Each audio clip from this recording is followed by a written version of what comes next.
Why is this? Why are the faculty at so many impressive institutions so monolithically to the left? They can't help it. Because they see each other and live with each other and listen to each other and talk to each other. And they all turned left in this way in the late 60s. So you saw it happen. You were on the faculty I saw it happen. Right. That's when it took place. In the late 60s, the New Left took over from liberalism.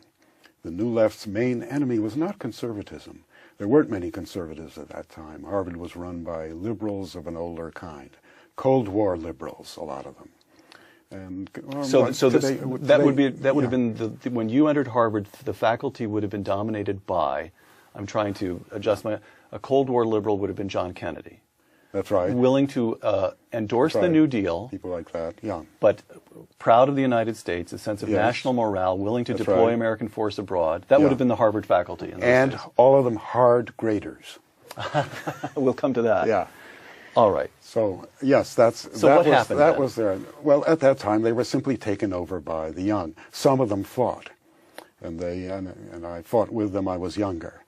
But most of them succumbed to the siren call of the New Left, which placed the protesting youth in charge of the university. They were taking over from the establishment the various institutions which had gotten us into the Vietnam War, and even more were misapplying authority and in general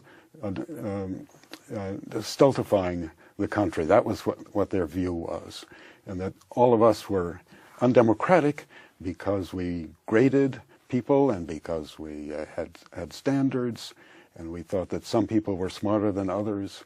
They came after us, and they invaded classrooms and interrupted public discussions and pushed everybody in the universities to the left. What I saw then was just how weak liberalism was in its because there was no fight in it. Center. There was no fight. No longer was a liberal somebody who stood up for something and stood up in defense of liberty, but it was a person who was also eager to please and also afraid of being criticized by those younger than he. At that time, you could say the youth and the students took over the university. That's receded somewhat. They no longer run the place, and yet in a way they do, because they are.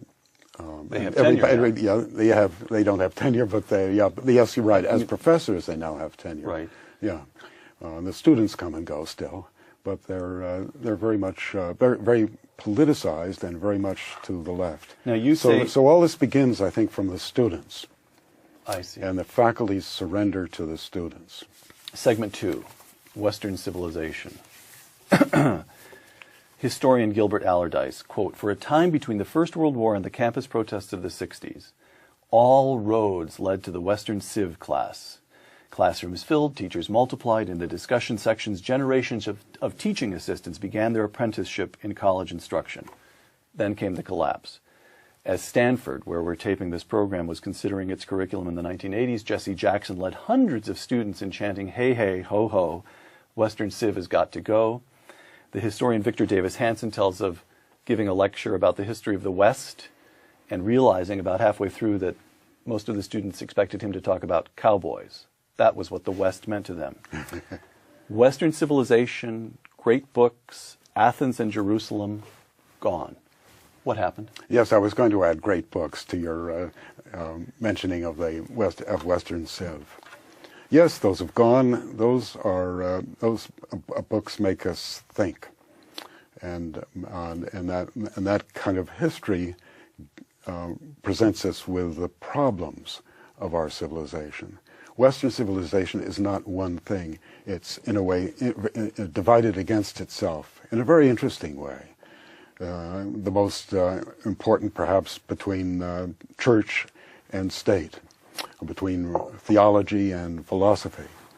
And so Western civilization is not a civilization which has one answer, one authoritative answer to everything, but it contains within itself problems and questions. So it's much more interesting and also more powerful than other non-Western civilizations, and we've seen that they've gradually watched Western civilization cover the globe and come to them and force them to make concessions to it. So Western civilization is something which is full of interest and full of questions.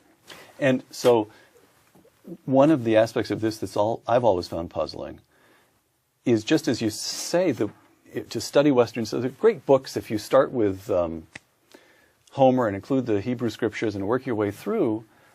It's not always a pretty picture, and moreover, the self-critique begins from the very beginning. Homer is filled with what we have to believe are intentionally morally ambiguous moments. Surely. You have the prophets in the Old Testament attacking the kings.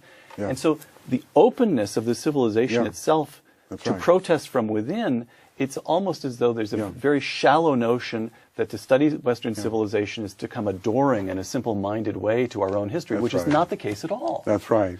As if it were all a canon enforced by some sacred authority. That's certainly not true. No. You've written an essay back when Harvard was reconsidering its core curriculum in the 90s. You wrote an essay in which you made a number of specific recommendations. And alas, we don't have time to go all the way through your essay right now. But I'd like to, if you could give me a few sentences on each of these. You've got Western civilization is a recommendation you made for the Harvard curriculum. Quote, a course that begins with Homer and ends somewhere in the vicinity of Nietzsche still makes a lot of sense. Why does it still make sense?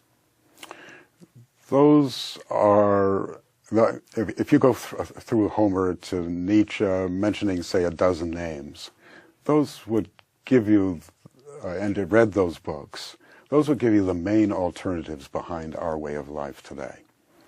And so in that way, it would be extremely relevant.